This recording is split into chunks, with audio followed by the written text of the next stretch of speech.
বিএনপির কেন্দ্রীয় নেতা ও সাবেক উপমন্ত্রী অ্যাডভোকেট এম রুহুল কুদ্দুস তালুকদার দুলু বলেছেন, বাংলাদেশের রাজনীতিতে তারেক রহমানের বিকল্প নেই। তিনি তার কর্মকাণ্ড ও সঠিক পদক্ষেপের মাধ্যমে তা প্রমাণ করেছেন।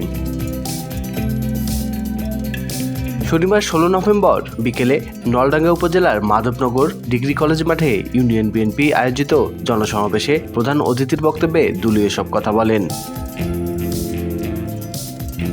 রুহুল কুদ্দুস তালুকদার দুলু বলেন, তারেক রহমান তার যোগ্যতা ও অভিজ্ঞতা দিয়ে প্রমাণ করেছেন তিনি আগামী দিনে বাংলাদেশের প্রধানমন্ত্রী হবেন। সব শ্রেণীর মানুষ তারেক রহমান বলতে অন্ধ। 5ই আগস্ট শেখ হাসিনার পদত্যাগের পর তিনি তার যোগ্যতা ও অভিজ্ঞতা দিয়ে প্রমাণ করেছেন এদেশের রাজনীতিতে তারেক রহমান ছাড়া কোনো বিকল্প নেই।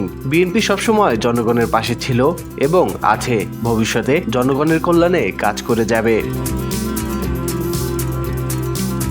বিএনপির এই নেতা বলেন, যারা জনগণের ভোটে নির্বাচিত হয়নি তারা কিভাবে নিজেদের এমপি বলবে?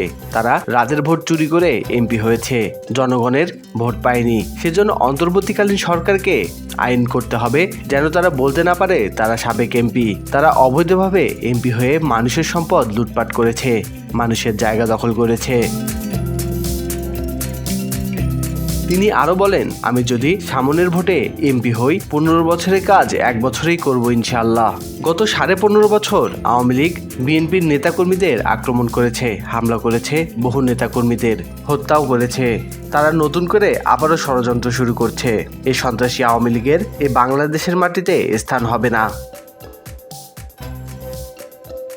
মাধবনগর ইউনিয়ন বিএনপির সভাপতি আনিসুর রহমান আনসারের সভাপতিত্বে জনসভায় বক্তব্য রাখেন নাটোর জেলা বিএনপির আহ্বায়ক মোহাম্মদ শহীদুল ইসলাম বাচ্চু, জেলা বিএনপির সদস্য সচিব রহিম নেওয়াজ, যুগ্ম আহ্বায়ক ফরাদ আলী দেওয়ান শাহিন, জেলা যুবদল সভাপতি এহাই তালুকদার ডালিম, নলডাঙ্গা উপজেলা বিএনপির সভাপতি আতিকুল ইসলাম তালুকদার, সাধারণ সম্পাদক ও সাবেক উপজেলা চেয়ারম্যান অ্যাডভোকেট সাখাওয়াত হোসেন, পৌর বিএনপির সভাপতি এম এ হাফিজ, উপজেলা বিএনপির সাংগঠনিক সম্পাদক শরীফুল ইসলাম বুলবুল, উপজেলা যুবদলের আহ্বায়ক মোহাম্মদ মামুনুর রশিদ খান, ইউনিয়ন বিএনপির সাধারণ সম্পাদক মোস্তাফিজুর রহমান রাজু মির্জা, ইউনিয়ন বিএনপির সাংগঠনিক সম্পাদক ও দলিল লেখক সমিতির সভাপতি এম সাইদুর রহমান বিটল, উপজেলা যুবদলের নেতা জিয়া খান, উপজেলা যুবদলের নেতা শহীদুল ইসলাম নান্টু, ইউনিয়ন যুবদলের সভাপতি মোহাম্মদ আশরাফুল ইসলাম, বিএনপির নেতা আলাউদ্দিন, বিএনপির নেতা লিটন সরকার, ইউনিয়ন যুবদলের সাংগঠনিক সম্পাদক মোহাম্মদ আক্তার হোসেন, যুবদলের নেতা আব্দুল মজিদ, যুবদল নেতা মোহাম্মদ মাসুম মোল্লা,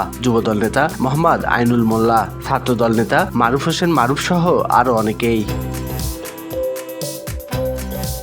স্বাধীনতা টিভি বাংলা নিউজ ডেস্ক।